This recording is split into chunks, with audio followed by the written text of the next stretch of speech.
Hello dear students, welcome back to real concept. आज हम बात करते हैं वेक्टर के बाद नेक्स्ट टॉपिक पर। वेक्टर के बारे में हमने सीखा था कुछ बेसिक टॉपिक, जहां पर मैंने बताया था वेक्टर का एक मोस्ट इंपॉर्टेंट फार्मूला r बराबर स्क्वायर रूट के अंदर a square plus b square plus 2ab cos थीटा। आई होप इसका केस आपको सब याद होगा, और मैं यही चाहता हूं कि बिना ये केस आपके याद स्टडी नहीं हो पाएगा। मतलब बिना इस केस को पढ़े आप आगे नहीं बढ़ सकते। तो बेसिक से बेसिक आपको इतना आना ही चाहिए, ठीक है। तो इस पर हमने क्या क्या स्टडी किया था, बस एक बार फास्ट में मैं बता देता हूँ। जब ये दोनों एक दिशा में हो, मतलब जब दो सदिश एक ही दिशा में हो, तो थीटा बराबर 0 डिग्री, ठीक। यहाँ पे r क्या होता था, a प्लस बी, याद है सभी को, अधिकतम मिलता था, अधिकतम वैल्यू, ठीक। और जब थीटा बराबर 90 डिग्री हो, जब थीटा बराबर 90 डिग्री हो, मतलब दो वेक्टर अगर 90 डिग्री पे हो, तो रिजल्टेंट क्या होता है, r बराबर होता है a square plus b square, ठीक। ये स्टडी किए थे। और दो वेक्टर जब अपोजिट हो, मतलब vector a and vector b अगर ये अपोजिट है, तो अपोजिट के केस में रिजल्टेंट क्या मिलता है, a माइनस बी, जिसे हम कहते थे न्यूनतम परिणामी, लेस रिजल्टेंट, ठीक। ये बताए थे, वैल्यू रख के निकालना था। आज इसी का एक स्पेशल केस पढ़ते हैं, बहुत फास्ट वे में सीख लेंगे।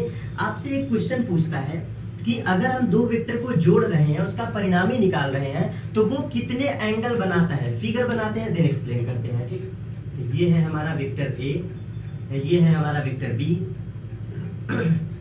वेक्टर a वेक्टर b, और इन दोनों का परिणामी कितने पे गुजरता है, r पे, ठीक। इन दोनों का रिजल्टेंट r, ये है हमारा रिजल्टेंट r, सॉरी ये फिगर थोड़ा सा मिस्टेक, तो ये है हमारा फिगर r, ठीक है, r। चलो देखो, a वेक्टर b वेक्टर दिया होगा, तो इसके पैरेलल में क्या हम वेक्टर इमेजिन कर सकते हैं। देखो, इसके पैरेलल इमेजिनेशन कर लिए, इसके पैरेलल ये इमेजिनेशन कर लिए, ठीक है। तो यहाँ पे समझना मेरी बातें, ये स्पेशल केस, इसीलिए आपको बहुत आराम से मुझे पढ़ाना है और एक्सप्लेन करना है।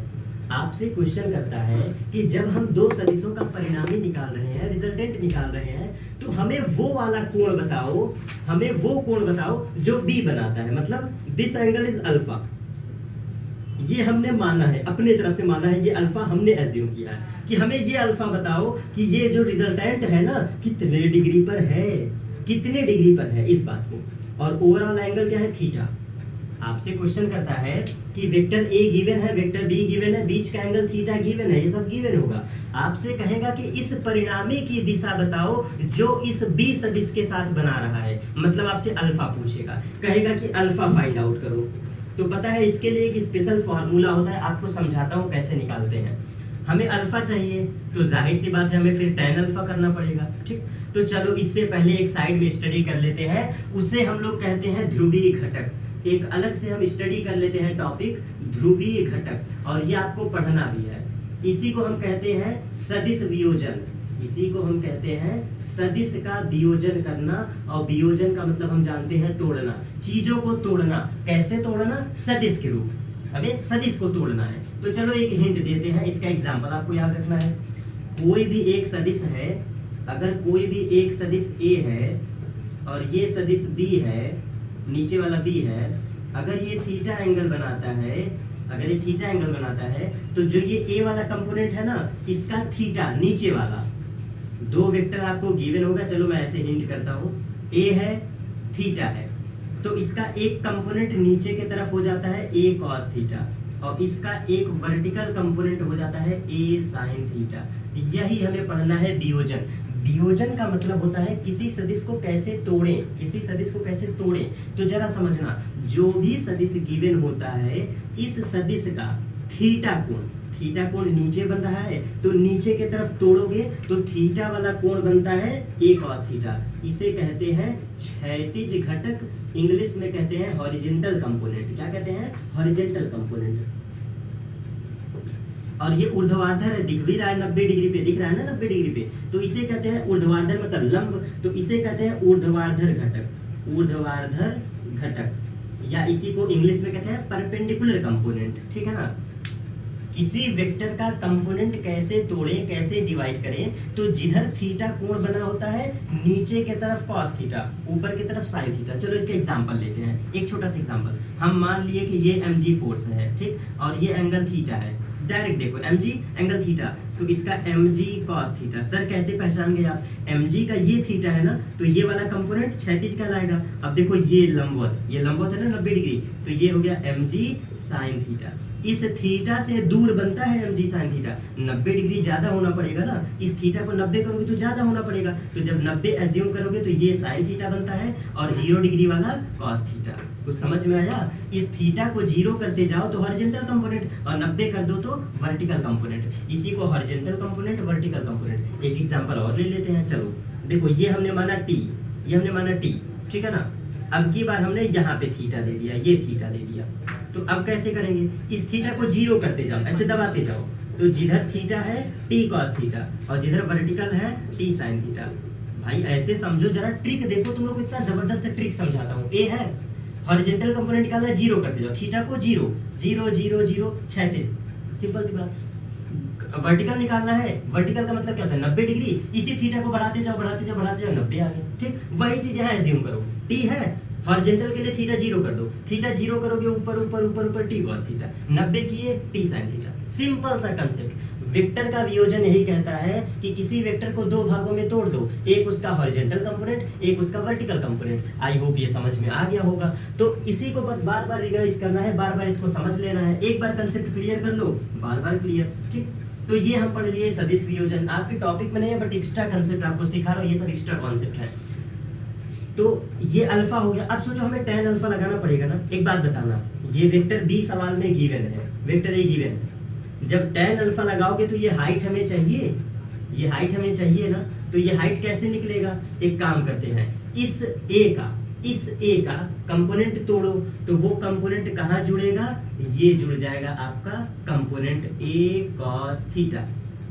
बातें समझ में आई? इस a का कंपोनेंट तोड़ो, देखो ये a का एक कंपोनेंट तोड़े a cos थीटा। सर यही कैसे बनेगा? इसका हॉरिजॉन्टल कंपोनेंट यही दूरी आएगा, ये b का थोड़ी ना हमने तोड़ा है, a का तोड़ा है, तो a का थीटा वाला कंपोनेंट a cos थीटा। जरा खुद एज्यूम कर लो, ये देखो मैं तुमको दिखा रहा हूँ, ये हम इसको एज्यूम कर लेते हैं। ये देखो छोटा सा फिगर बना रहा, वही सेम है, यही a है, यही है, पूरा ऊपर तक है, ये पूरा ऊपर तक है। तो जरा एज्यूम करो, ये थीटा तो ये भी थीटा, इक्वल खुद ही देखो, ये थीटा तो ये थीटा। अब इसका जब कंपोनेंट तोड़ोगे तो horizontal component a cos theta ही तो आएगा ना, मुझे खुद बताओ, a cos थीटा आएगा। और वर्टिकल क्या आएगा? a sin theta. बातें समझ में आई? यही हमें चाहिए था। सर आपने ये क्यों किया? इस वेक्टर को हम इस साइड इसीलिए भेजते हैं जिससे ये क्या बन सके? पैरेललोग्राम बन सके, समांतर चतुर्भुज बन सके। और चतुर्भुज बन गया तो हमें पता है कि अगर tan फॉर्मूला लगाते हैं, ट्रिग्नोमेट्री कहती है, अगर tan लगाओगे तो ये दूरी चाहिए ना, तो वही तो हमने निकालने के लिए इसको इधर भेजा। ये जो a था ये पूरा यहाँ तक है a, ये a ऊपर तक है, तो ये कंपोनेंट उठा के ये किए और थीटा ये भी थीटा ये भी थीटा, तो इसका हमको वियोजन कर दिए। तो ये कौन सा वियोजन है? क्षैतिज घटक। कौन सा घटक है ये? क्षैतिज घटक, क्षैतिज घटक। और ये क्या है? ऊर्ध्वाधर घटक, वर्टिकल कंपोनेंट, ऊर्ध्वाधर घटक। देखो बहुत नहीं पढ़ते हैं, कंसेप्ट को इतना समझ लो बढ़िया से कि फील हो जाए, उसको रटो नहीं। सवाल आपको घुमा देता है, आप गलती करके चले आते हो, तो समझना है हमें। आप मुझे बताओ, ये tan अल्फा हम माने हैं, हमने माना है अल्फा। जब ये अल्फा हमने माना है तो इसको कैसे सॉल्व करोगे? tan अल्फा ही तो फॉर्मूला लगाओगे, क्योंकि अल्फा आपसे पूछा है कि हमें वो कोण बताओ जो रिजल्टेंट b से कितना बनाता है, तो tan अल्फा लिखोगे। लेकिन tan अल्फा के बाद रुक जाओगे ना, क्योंकि tan अल्फा बराबर क्या होता है? लंब बटे आधार होता है। ठीक, पढ़े है ना? tan अल्फा बराबर लंब बटे आधार, परपेंडिकुलर अपॉन बेस, यही पढ़े हम लोग। तो सोचो जरा सा, हम इतना मेहनत इसलिए किए, वर्टिकल इसलिए तोड़े, हॉरिजॉन्टल इसलिए तोड़े जिससे हम वैल्यू रख सकें, क्योंकि tan अल्फा में कौन सा कंपोनेंट आएगा? लंब। ये L का मतलब लंब, मतलब वर्टिकल कंपोनेंट। तो यहाँ पे क्या रखोगे? a sin थीटा रखोगे। ये देखो फॉर्मूला बन के तैयार हो गया, a sin theta. And base क्या है? ये बेस है ना, पूरा बेस है। तो कैसे जोड़ोगे base? b plus a cos theta. भाई यहाँ से लेके यहाँ तक का डिस्टेंस क्या है? वेक्टर b का परिमाण और a cos थीटा का परिमाण। अगर सुनना जरा था, मैंने बार बार बोला था ना, कंफ्यूजन नहीं होना चाहिए, यही आपके बुक में लिखा आंसर होता है। अब जरा इस पर मैं कुछ क्लियरिटी डालना चाहता हूँ, कुछ प्रकाश डालना चाहता हूँ। देखो क्या tan अल्फा का फॉर्मूला मैंने दिया और मैंने बार बार बोला है कि इस वेक्टर की खूबी है, अगर तुम यहाँ पे वेक्टर लगाओगे तो हर जगह वेक्टर लगा दो, नो मैटर, बिल्कुल कोई दिक्कत है, वेक्टर रखना। लेकिन अगर तुम परिमाण निकाल सकते हो, मैग्नीट्यूड फाइंड आउट कर सकते हो, तो यही फॉर्मूला tan अल्फा बराबर क्या हो जाएगा, mod of a sine theta, mod of a sine theta divide by mod b plus mod of a cos theta. समझ में आई सारी बातें? ये था आपका मेन रिजल्ट अल्फा। अब जरा सोचो, ये आंसर हो गया, इसको आपको फॉर्मूला याद रखना है। ये फॉर्मूला आपसे अगर पूछे कि बी के रिस्पेक्ट में बताओ, गौर से सुनना, अगर तुमसे कहे कि बी के रिस्पेक्ट में हमें अल्फा बताओ, इस वेक्टर के रिस्पेक्ट में, तो अल्फा आंसर दोगे। और अगर तुमसे कहे कि वेक्टर ए के रिस्पेक्ट में परिणामी बताओ, कि मतलब वो जो आर है, जो ये आर है, वो वेक्टर ए के रिस्पेक्ट में बताओ, तो उस केस में आप आंसर बोलोगे थीटा माइनस अल्फा। भाई यही कहोगे, अगर टोटल थीटा है तो अल्फा घटा दोगे तो ऊपर वाला एंगल होगा थीटा माइनस अल्फा। तो यहाँ से आंसर फाइंड आउट करने अल्फा की वैल्यू, और आंसर क्या बोलोगे, थीटा माइनस अल्फा।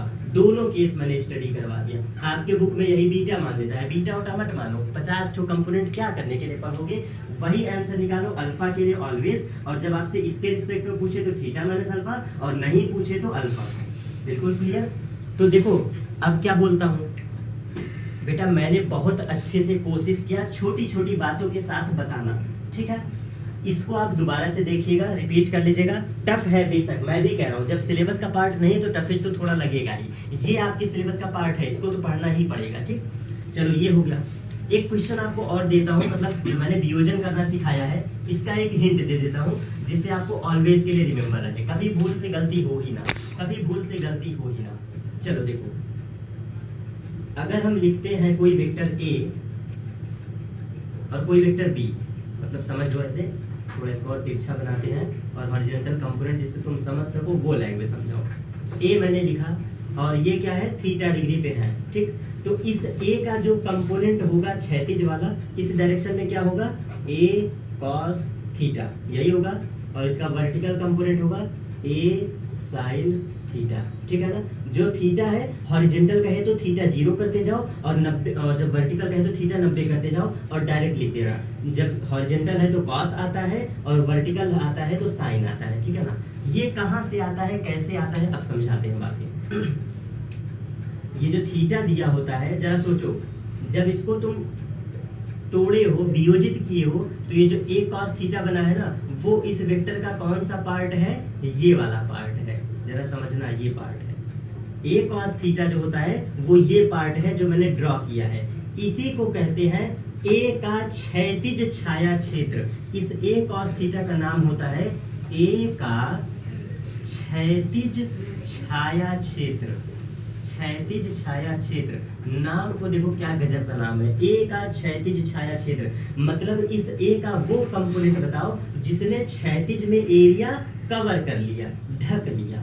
और उसी तरह से ए साइन थीटा का क्या नाम होता है, ए साइन थीटा, इसका नाम होता है ए का ऊर्ध्वाधर छाया क्षेत्र। ऊर्ध्वाधर छाया क्षेत्र, ऊर्ध्वाधर छाया क्षेत्र, ठीक? ऊर्ध्वाधर छाया क्षेत्र। अब ये कौन सा क्षेत्र होगा, डिफरेंट पेन से, ये वाला एरिया देख रहे हो, उस ए का ऊर्ध्वाधर छाया क्षेत्र, ये ब्लैक मार्कर वाला, ये देखो, ये इसे कहेंगे ऊर्ध्वाधर, ठीक है? यहाँ तक बातें समझ में? अब जरा मुझे खुद अपने बेसिक सेंस से लगाओ, क्या हम लिख सकते हैं tan थीटा बराबर परपेंडिकुलर अपॉन बेस? लिख सकते हैं ना, tan थीटा बराबर, यही थीटा देखो, tan थीटा बराबर परपेंडिकुलर अपॉन बेस, तो ये परपेंडिकुलर क्या हो गया, a sin थीटा, इसीलिए लिखते हैं a sin theta divide by base क्या है, a cos थीटा। बेस क्या है, a cos थीटा, a से a कट गया, tan थीटा बराबर हमने क्या बोल दिया, sin theta divide by, sorry यहाँ पे देखो मिस्टेक, सॉरी मिस्टेक, ये यहाँ पे हमें क्या करना है, इसको कट नहीं करना है। अगर tan थीटा तुमसे पूछे कभी तो ये vertical length upon horizontal length रख देना। तो वर्टिकल लेंथ क्या है, a sin थीटा, ये वर्टिकल लेंथ है, कटेगा नहीं, divide by a cos theta. अगर तुम्हें कभी सवाल में खुल के कह दे कि क्षैतिज में इतना दूरी है, ऊर्ध्वाधर में इतना दूरी है, तो tan थीटा कैसे फाइंड आउट करोगे, यही फॉर्मूले से, यही कंपोनेंट का रूल था। इस a का हम कंपोनेंट किए, एक cos एक sin, यही वियोजन रूप होता है, ठीक है? तो ये बातें आपको समझ में आ गई होंगी आई होप। और उसके बाद अगर मैं तुमसे पूछता हूँ कि इस ए का आंसर बताओ कि ये डिस्टेंस कैसे निकाले, ये डिस्टेंस, ये जो मैं प्लॉट कर रहा हूँ, तो आप मुझे बताओ इसको ऐसे समझो, लंब और कर्ण आप लोग पढ़े हो, लिखते हैं ए साइन थीटा ये लंब है और ए कॉस थीटा क्या है, बेस है। तो कर्ण कैसे निकालते हो, स्क्वायर रूट के अंदर क्या लिखते हो, ए का कॉस स्क्वायर थीटा प्लस ए का साइन स्क्वायर थीटा, यही लिखते हो ना भाई, दोनों का स्क्वायर करके जोड़ोगे तो यही तो होगा ना, sine square theta plus cos square theta. आइयो खुद ही देखो, ब्रैकेट के अंदर कर्ण क्या होता था, लंब स्क्वायर प्लस आधार स्क्वायर, तो जब रखोगे तो कर्ण आ जाएगा, तो ये हमने रखा। एक बात बताना, अगर हम ए स्क्वायर कॉमन ले लेते हैं, ए स्क्वायर कॉमन, तो क्या बन गया, sine square theta plus cos square theta, cos square theta, ये एक हो गया, तो ए स्क्वायर बराबर मतलब इसके अंदर एक हो गया, ये बाहर निकलेगा तो क्या हो गया, ए हो गया। इसका मतलब कुछ समझे, इसका मतलब समझे, जो ये ए है इसी को हम तोड़ के दो भागों में बनाते हैं, एक हो जाता है ए साइन थीटा वाला भाग, एक भाग हो जाता है ए कॉस थीटा। इसीलिए इस टॉपिक का नाम है वियोजन, इसी कंसेप्ट का नाम है वियोजन। क्यों, वियोजन का मतलब होता है इसको ऐसे भागों में तोड़ो कि आंसर यहाँ से भी सेम आए और आंसर यहाँ से भी सेम आए, इसीलिए इसको कहते हैं वियोजित रूप, वियोजित भाग। अब आगे चलते हैं, इसके बाद आपको क्या सिखाता हूँ, देखो हॉरिजॉन्टल कंपोनेंट हो गया, अल्फा बीटा का कंसेप्ट हो गया, ये सारी बातें हो गई। अब आपको मोस्ट इंपॉर्टेंट केस पढ़ाता हूं, अगर बाय द वे कभी तुमसे क्वेश्चन पूछ ले तो गलती नहीं करना है, ठीक है, मोस्ट इंपॉर्टेंट केस है जो कभी गलती नहीं करना है। हेडिंग डाल लीजिएगा, इसमें प्रियोरिटी में नहीं कहूंगा कि आप पढ़ना ही, मैं ये अभी शुरू में कह दे रहा हूँ, आपका मन हो तो आप स्किप कर सकते हैं, लेकिन मैंने पढ़ाया है तो जरूर देख लीजिएगा, क्योंकि मे भी क्या पता क्वेश्चन यहाँ से आ जाए। और ये कंसेप्ट है आपका सापेक्ष वेग का, रिलेटिव वेलोसिटी, सापेक्ष वेग। अभी तक बहुत क्वेश्चन इस पर नहीं बने हैं आईआरटी में, ये पर्टिकुलर केस मैं अपने नॉलेज से समझा रहा हूँ, क्या पता मे भी कभी आ जाए, तो आप इसको कर सकते हैं। इंग्लिश में से कहते हैं रिलेटिव वेलोसिटी, रिलेटिव वेलोसिटी, ठीक। इसका कंसेप्ट आपको देता हूँ डायरेक्ट। यहाँ पे रिलेटिव वेलोसिटी का मतलब ये होता है कि दो बॉडी, एक बॉडी ए है, एक बॉडी बी है, बस ये केस आप स्टडी कर लो, आपको समझ में आ जाएगा। सापेक्ष वेग, वेग को बस ध्यान दो, आपको सवाल में दिया होगा कोई बॉडी ए है, इसका वेग va हमने मान लिया, ठीक है, वहां पे नंबर दिया होगा va मीटर पर सेकंड। उसी तरह से कोई बॉडी b है, इसका वेग दिया होगा vb मीटर पर सेकंड, ठीक, ऐसे दिया होगा।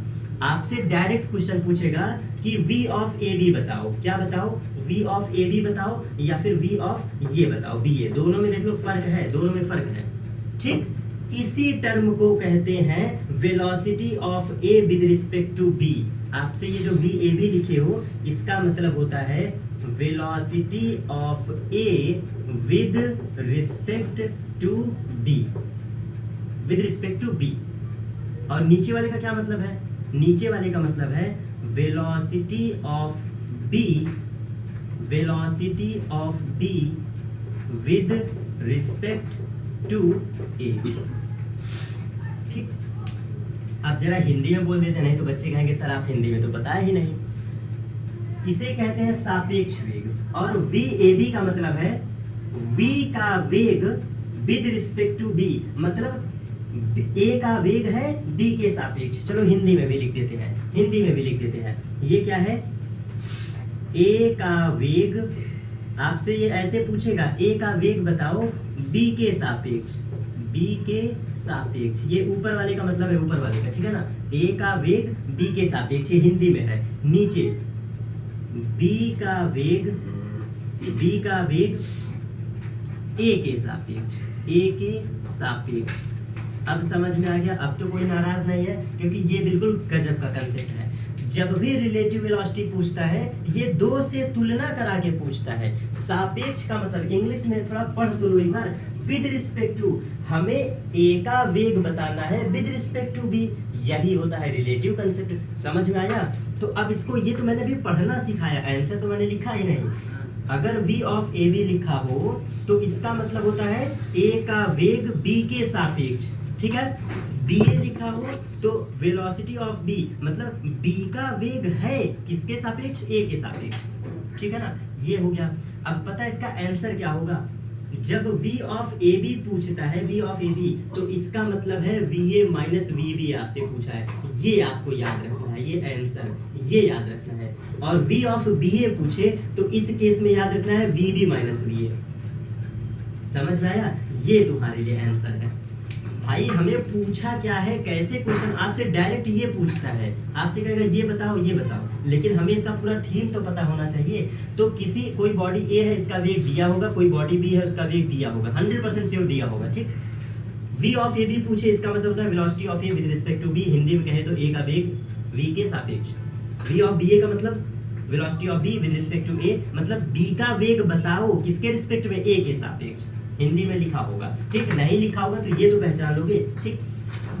इस VAB का मतलब होता है पहला वाला माइनस दूसरा वाला। देखो पहला वाला माइनस दूसरा वाला, पहले A आया ना तब भी VA माइनस VB। उसी तरह देखो BA, इसका मतलब होता है पहला वाला माइनस BA। तो ये देखो यहाँ पहले B आया था तभी, ये आंसर याद रखिएगा, इसी से आपका आंसर हो जाएगा, ठीक है ना। तो ये वो शर्त है। अब यहाँ से रिलेटिव वेलोसिटी में डायरेक्ट कंसेप्ट, इतनी बातें नोट कर लीजिए। अब इसका केस स्टडी करवा देते हैं, डायरेक्ट बिल्कुल, ठीक है ना। चलो ये इतना थियरी अगर आपको समझ में आया है तो सवाल में ऐसे दिया होगा। पहला केस स्टडी कर लेते हैं। दोनों वस्तु एक दिशा में गतिमान हो, दोनों वस्तु कैसी दिशा में गतिमान हो, कुछ चीजें आप भी नोट कर लिया करिए। दोनों वस्तुएं एक दिशा में गतिमान है, ठीक है ना। जब दोनों वस्तुएं एक दिशा में गतिमान हो तो इस केस में पता है VAB क्या होगा, VA माइनस VB, बस आंसर रख देना। V ऑफ AB का मतलब VA minus VB, answer direct रख देना। और V ऑफ BA पूछे तो VB माइनस VA, ठीक। ये आपका आंसर बिल्कुल तैयार, कभी गलत नहीं होगा, ठीक। अगर दो वस्तुएं सेम दिशा में गतिमान है तो VAB बराबर VA minus VB, V of BA मतलब VB माइनस VA, ठीक है ना। दूसरा केस स्टडी, अगर ये विपरीत दिशा में गतिमान हो, कैसे दिशा में, विपरीत दिशा में गतिमान हो, इसका भी आंसर चलो याद कर लेते हैं, क्या बात है। तो इसमें दोनों केस में आंसर क्या हो जाएगा, VA प्लस VB। सिंपल जोड़ दो, एडिशन पढ़े हो ना, एडिशन सीधा जोड़ दो। तो ये VA प्लस VB दोनों केस में, दोनों केस मतलब चाहे तुमसे V ऑफ AB पूछे चाहे V ऑफ BA पूछे, दोनों केस में इसका आंसर सेम होगा। बस दाएं बाएं लिखते हो उससे फर्क नहीं पड़ता है, ठीक है ना। सेम चीजें बिल्कुल लिख सकते हो। चलो यहाँ पे लिख देते हैं VB प्लस VA, ठीक। नीचे वाले का ये बता रहा है, ऊपर वाले का ये बता रहा है, दोनों आंसर देखो सेम ही है। तो आई होप ये अब आपका यहाँ से कंसेप्ट बिल्कुल कंप्लीट हो जाएगा। प्लीज हम्बल रिक्वेस्ट, पढ़ना जरूर है, अगर छोड़ दिए तो फिर आपके क्वेश्चन छूट जाएंगे, ठीक। हर एक टॉपिक में पढ़ा रहा हूँ, ऐसा कोई टॉपिक नहीं है। अब की बार बोले थे ना, अब की बार हमारा लेवल हाई होगा, जबरदस्त होगा, हर एक लेवल के सवाल कराऊंगा, छोड़ना कुछ नहीं है, ठीक। तो अगर दो वस्तुएं सेम दिशा में गतिमान है तो वेग घट जाता है। अब कैसे घटेगा, पहला वाला लेटर माइनस दूसरा वाला लेटर, देख रहा हो ना, ट्रिक तक समझा रहा हूँ। अगर पहला वाला लेटर माइनस, ये क्या है, VA माइनस VB, एक दिशा में है, यहाँ देखो BA है, घटा दो जो लेटर पहले आया, BB माइनस VA, आंसर हो गया। अगर दोनों विपरीत दिशा में गतिमान है, अब विपरीत में कैसे होगा, देखो ऐसे, ये ऐसे मूव करेगा और ये बॉडी ऐसे मूव करेगा, इसी को तो कहते हैं विपरीत दिशा में, दोनों ऐसे विपरीत दिशा में। तो अगर दोनों बॉडी विपरीत दिशा में है तो आंसर नीचे वाला, सेम दिशा में है तो ऊपर वाला, तो विपरीत दिशा के केस में जुड़ जाता है। तो अब आपके लिए क्या गुड न्यूज है, हमारा मोशन चैप्टर कंप्लीट खत्म, वेक्टर चैप्टर कंप्लीट खत्म, यूनिट एंड मेजरमेंट कंप्लीट खत्म। अब आपको सवाल का PDF मिलेगा बहुत जल्द से जल्द, ठीक है। तो फिर मिलेंगे नेक्स्ट टॉपिक पर, थैंक यू।